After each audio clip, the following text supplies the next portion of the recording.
Welcome to our Wise SCADA MQTT client lesson. You can send tag values to MQTT brokers with Wise SCADA. And you can read the values written by sensors from the brokers. We add a new line to MQTT first. I will explain the important parameters in the added line. You can see the others in the help pages.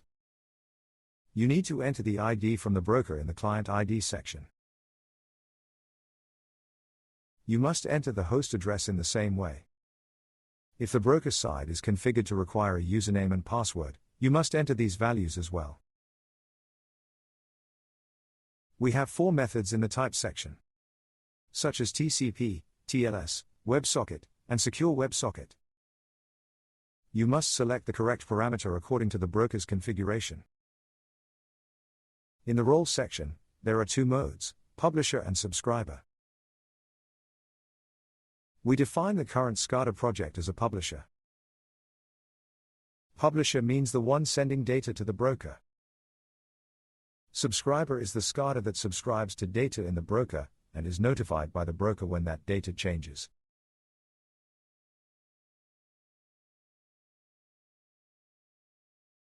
When the retain parameter is off, subscribers can receive this data after the publisher sends it. But when the publisher closes, they can no longer receive any data. When we select retain, this data becomes persistent. The publisher connects, writes to the broker, and the data is stored there. Subscribers that connect later can also receive the data. Field sensors become publishers, and SCADA becomes the subscriber, thus, it will have collected data from the field.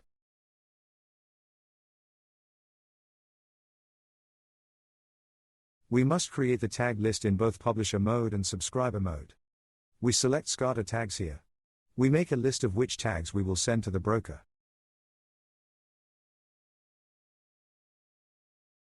We will do a similar operation when it is a subscriber. Tags in the left column must be named as they are in SCADA.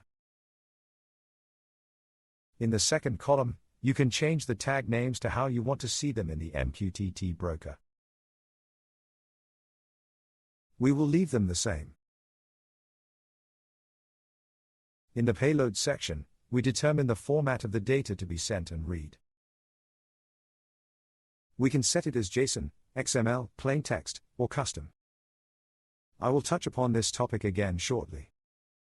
Now for enable, I had a tag named enable prepared before to stop and start this in Runtime. I selected it. When it is true, the publisher will start working.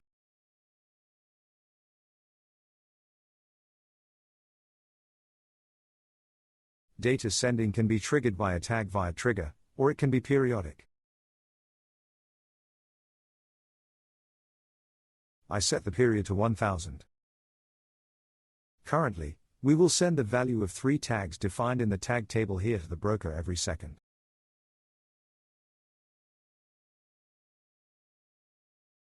The value of the tag selected here will become true only when the connection is successful. The tag we selected for fault will become true when an error occurs. We have prepared this configuration now. We activate it with Activate. And we can see our communication with the server broker. We are sending data to the broker every second as we set.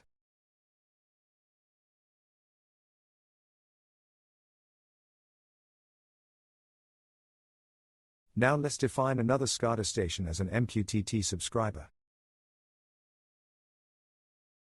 We are using the same client ID and host address again. For username and password, it's the same as the configuration on the server. This time we select the role part as subscriber. Let's select retain again. We must create the tag list.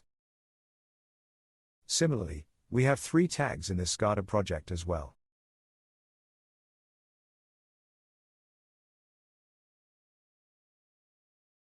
We select the tag we prepared for enable again.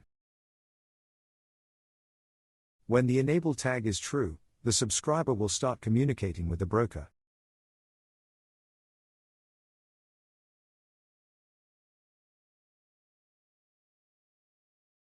We select the success and fault tags as well. This is ready to. We can test it here. We can see the incoming and outgoing data. Now let's run the runtime and look at both in runtime.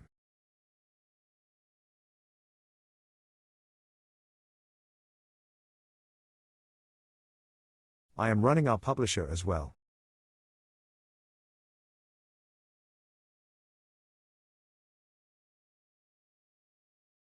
There is the subscriber below, and the publisher above. I am writing a value from the publisher. The value I wrote passed to the subscriber side. I am writing a value on the subscriber side. This never goes to the publisher. The communication here is one way. The publisher always writes to the broker, and the subscribers subscribe to it receive the value.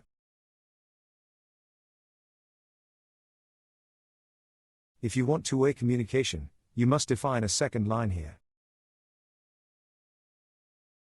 And you must set the role in the second line to subscriber instead of publisher.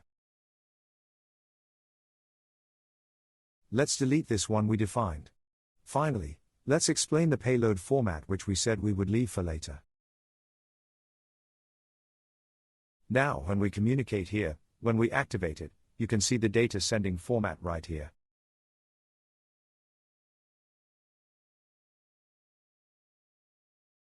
Let's close the connection.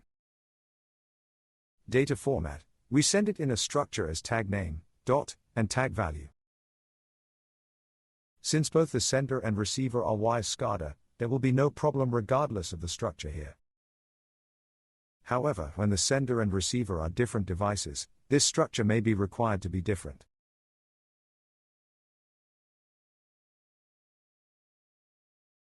Either we must synchronize the other device to the format we see in Wise SCADA right now, or we must select custom in Wise SCADA. When you select the custom structure, you will find the necessary information on how to configure this on the help page. In this way, you can create any kind of payload within Wise SCADA.